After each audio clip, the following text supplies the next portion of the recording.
Hey guys, it's your boy CeeLo, not green, and finally, after about a week, I am here finally with my first video post-launch of Overwatch 2. I know, I'm sure you're probably like, where has this dude been? And let me tell you, I've been gaming! Yeah, I haven't really stopped playing Overwatch 2 since it launched. Besides taking the weekend off to go celebrate my friend's wedding, I have been glued to my chair straight grinding. Anyway, the purpose of this video is to really just talk about how I feel about Overwatch 2 in total, a week after launch, and talk about a lot of the internet discourse surrounding the game. A lot has happened and a lot has been said, so I really want to dive into some topics I wanted to cover, both positive and negative. Before we get into this video, I wanted to plug my Discord, which I finally started. It's really scuffed and not super flashy or amazing, but I wanted to make just a little server for everyone if you wanted to join. It still needs a lot of work, but if you wanted to come in and chat with everyone, I put the invite link in the description. Okay, let's get into the video for real now. So unless you've been hiding under a rock, it seems like the collective internet has had the biggest rage boner for Overwatch for what seems like years now. Overwatch might be the single most clowned on game I've seen in a very, very long time. No matter what the Blizzard devs and marketing team do, everyone kind of loves to punch down on Overwatch. I get it. I mean, Activision Blizzard has done some horrific things and they deserve a lot of flack for that, but at the same time, I'm pretty sure that most, if not all of the Overwatch team has never been accused of a single bit of that controversy, and a lot of the female developers working on the Overwatch team said that they felt safe and protected under both Jeff and Aaron when they were working there. So Overwatch is just kind of a collateral damage when it comes to this whole situation, it feels like. It's like judging the son of a horrible murderer simply on the acts of the father that committed them. Maybe I'm being a little too generous to the Overwatch team, but I've heard nothing but good things coming out from Team 4. So when I see Overwatch 2 being destroyed simply because it's a Blizzard game, it feels pretty bad. Now that's not to say that Overwatch doesn't deserve some criticism. The monetization model is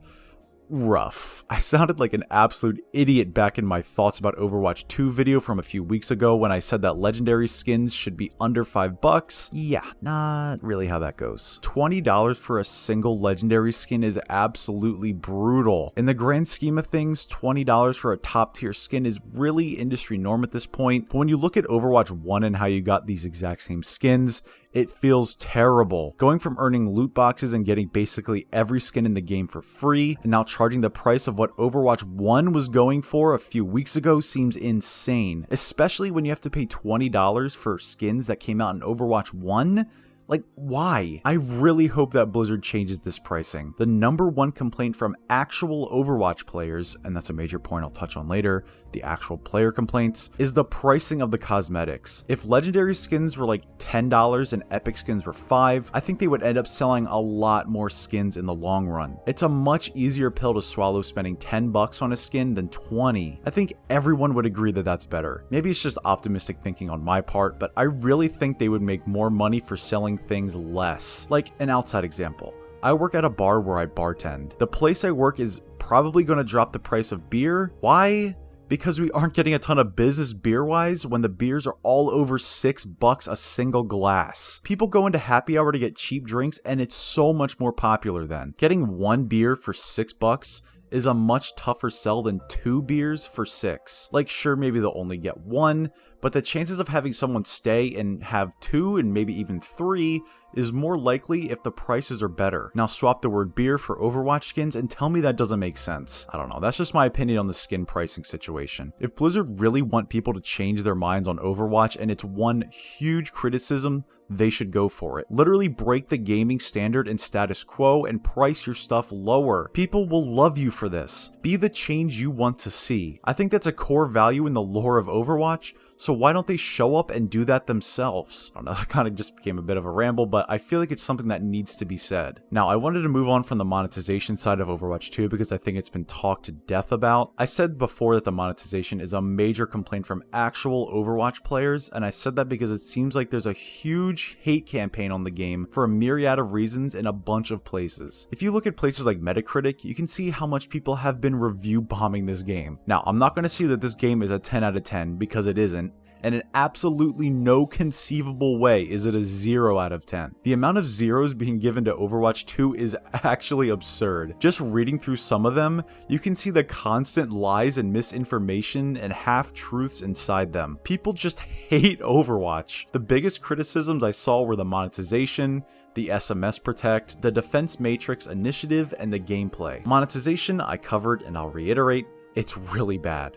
But oh my god, the rest is just genuinely triggering. The SMS protection is not a new concept. It has been in competitive games for years and is a proven way to help remove a large amount of cheaters and smurfs from games. Luckily, the Overwatch team changed some aspects about the phone number verification, so previous players who do have prepaid phones can play, which is a great move by the team. It's very unfortunate though for people who are new and have prepaid phones that cannot play the game because of that. I hope there is some way Blizzard can let these kinds of people into the game, but I understand why they have this in place. Is to protect the integrity of the game. One of the major things I've seen is that people are saying that it's to sell your data, and let me tell you, it is not to sell your data. If you really, honestly, genuinely believe that they only want your phone number to sell off to metadata companies, you need to take the tinfoil hat off, brother. It is the most bad faith take I've seen yet. Hey, guess what? Open Google Maps on your phone right now. Go ahead, do it. Do you see that blue dot? That's you.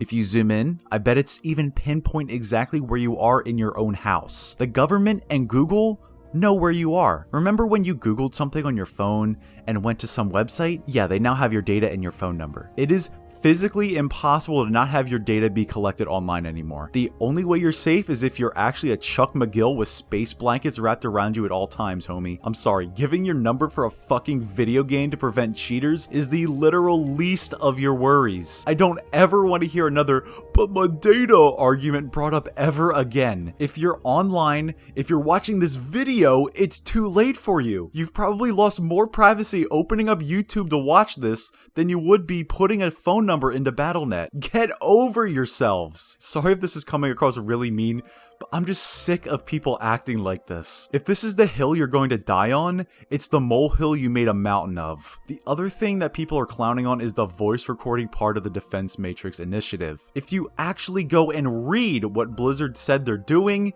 it's not even bad. Only after getting reported enough, your voice comms only broadcasted over game chat will be transcribed by AI and looked at. No one is listening to your voice. You're lucky for that, all you high school RP, chill, no kill, mercy, naked glitch, 18 plus ERP lobbies. You're safe for another day. It's just another bad faith headline bait that all the people on Twitter and YouTube who have never played Overwatch at all or haven't played since 2016 or 2017 fall for and spread more misinformation with. Like, I saw Pyrocynical make a video called Overwatch 2 sucks or something like that. Like, listen, I like Pyrocynical, but all he did was read the worst clickbait, hate bait headlines and form an opinion about the game without even playing it. It's just so disingenuous. That's where I wanted to move into the gameplay part of the game. Of all the people who hated on Overwatch 1 and then played Overwatch 2, almost everyone has unanimously agreed that Overwatch 2 is better gameplay-wise in almost every single way. And I mean, hey, I agree as well. I love the gameplay so much. I have not had as much fun playing Overwatch in maybe 2 years besides the betas. In fact, a ton of my friends who played Overwatch 1 near launch and never played since all came back to try because I egged them on,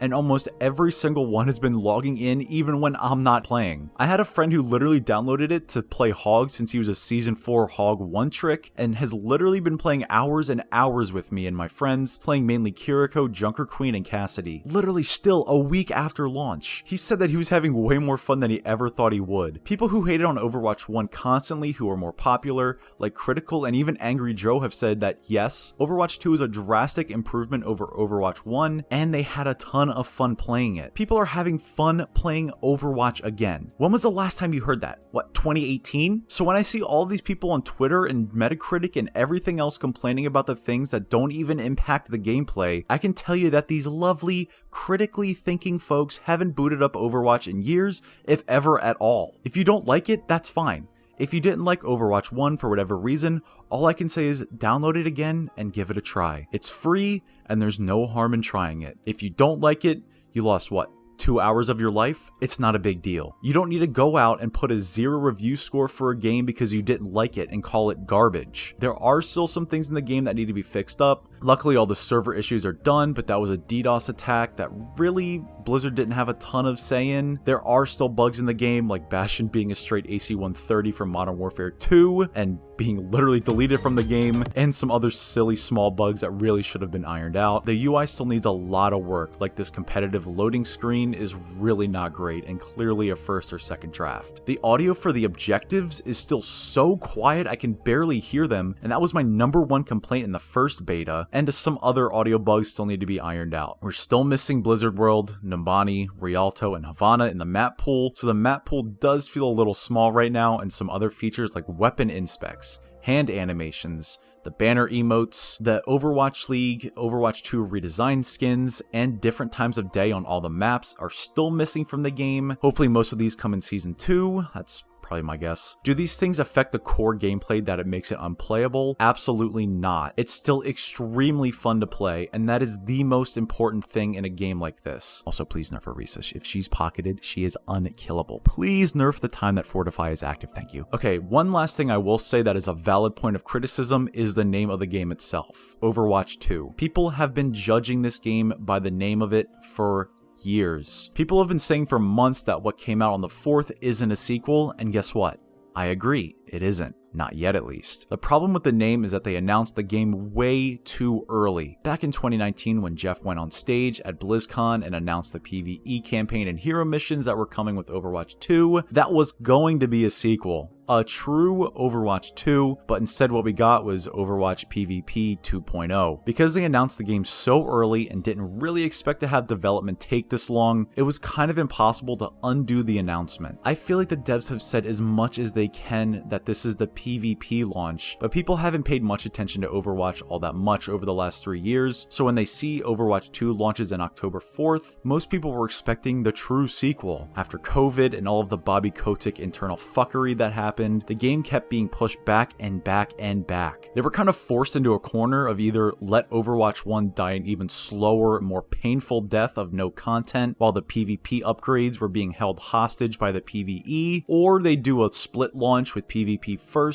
and then PvE later. Obviously the latter option is what they chose, and honestly I think it was the correct one. Overwatch 2 as we have it now is not a sequel, but when the PvE launches next year, hopefully around April in Season 4, that 2 in the name will be truly warranted. It's hard to just rename the game you had announced. Hopefully with whatever the Junkenstein event is this year, we get a good look into the future of Overwatch 2 PvE. I think this is a great way to get people's feedback. Have something that teases what the PvE will be in the future, and have it come out a few weeks after launch while buzz is still around the game. I mean, just look at these Twitch numbers. We're over a week in and we're still the #1 game by quite a bit on Twitch. People are interested in the game, so having a PvE Halloween event is a great time to show off what's coming up for people. I have a very good feeling that when the PvE comes out next year, people will be genuinely pleased with the product. Maybe that will change people's minds, and honestly, I think it will. If Blizzard fixes up the monetization a bit starting in Season 2 in December, and the PvE launches and is as amazing as I think it will be, I think Overwatch 2 will have an incredible 2023 and onward. Okay, I think that wraps this video up. I know this sounds like the biggest mauled cope and seethe video of all time, and I'm sure people in the comments will have some rebuttals to my points, so make sure you put them down there so I can adequately break down your argument and make myself look like an internet intellectual. I'm just so tired of people hating on the game because of things that will rarely or maybe even ever interact with them when they play the game. Pick apart the monetization all you want. Everything else, just play the game and make a true opinion. Yes, it's called Overwatch 2 right now, and it's really not the full package, but don't base the game on its PvP refresh. That's fundamentally better without the full package, and give it a 0 or post brain dead takes on Twitter for your funny engagement numbers to go up. Come on now.